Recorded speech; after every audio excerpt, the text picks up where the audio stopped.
Ilikuwa ni majira ya saa 9 alasiri mchana ambapo niliwasili jijini Dodoma.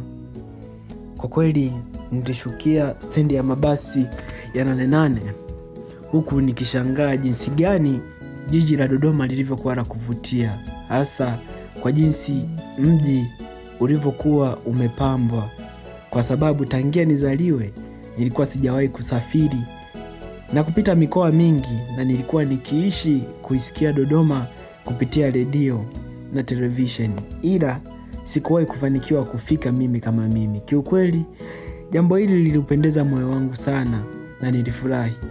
Ilikuwa ni safari yangu ya kwanza ambayo ilinilazimu kuja Dodoma, kwani nilikuwa nimechaguliwa kujiunga na masomo katika chuo kikuu kimojawapo ambapo kipendi sana kukitaja.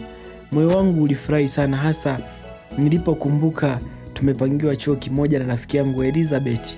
Nilijaa furaha nikiamini kuwa ndoto zetu na maisha yetu yatakuwa vizuri kama vile tulivyokuwa kipindi tunasoma advance na O-level, kwani Elizabeth alikuwa rafiki yangu na Mungu aliruhusu mimi na yeye pia tuendeleze safari yetu ya elimu kujiunga katika chuo kimoja. Mimi bana nilichaguliwa kusoma degree ya ualimu wa sayansi na rafiki yangu Elizabeth alichaguliwa kusoma degree ya uuguzi.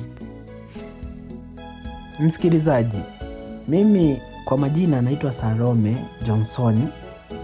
Leo nilitamani sana nikusimulie story iliyonikuta katika maisha yangu kuanzia siku nilipofika chuo na hadi leo, na kusimulia story hii nikiwa nimelazwa katika kitanda cha hospitali ya rufaa ya Benjamin Mkapa, ambapo moyo wangu umejaa simanzi na umegubikwa na wimbi la machozi, huku nikishindwa nani nimpe lawama hii na nani atanisamehe kwa jinsi nilivyoishi, na najiona nimefanya makosa makubwa, kwani nimeenda kinyume na ushauri na maelekezo ya wazazi wangu.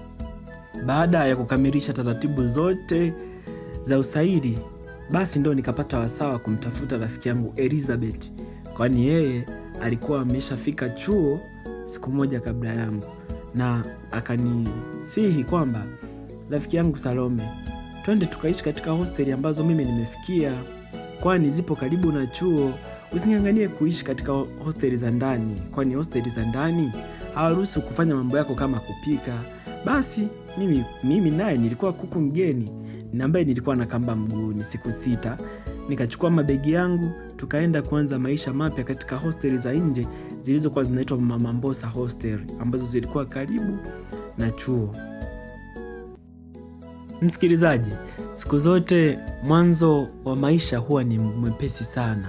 Kiukweli niliyafurahia maisha ya chuo kutokana na wepesi wa masomo ulivyokuwa, kwani chuoni sio kama unajua level nyingine za elimu. Unasoma ukitaka, unajipikia chakula unachotaka, unalala, unaamka, unatembea unavyotaka.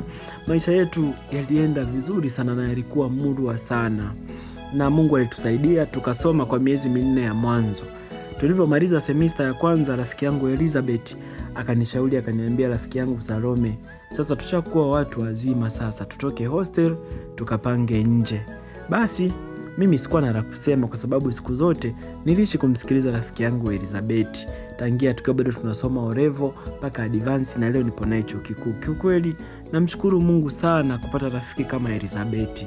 Alinifundisha mambo mengi, tulishauriana mambo mengi mema, na hasa hatukusahau hali za maisha ya huko nyumbani kwetu tulikotokea, kwani yeye alikuwa kitokea katika mkoa wa Mwanza na mimi nilikuwa nikitokea katika mkoa wa Tabora. Kwa sababu tulikuwa wote tuna asili kama ya Kisukuma, tuliishi kama dadas, sio tu marafiki.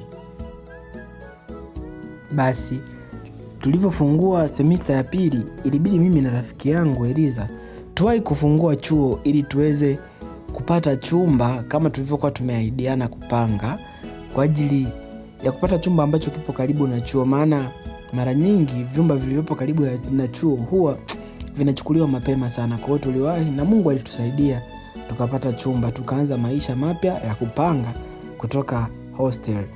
Kiukweli tuliishi mwanzoni kwa furaha, na tulikuwa tukipika, tukifanya shughuli nyingine vizuri tu bila shida.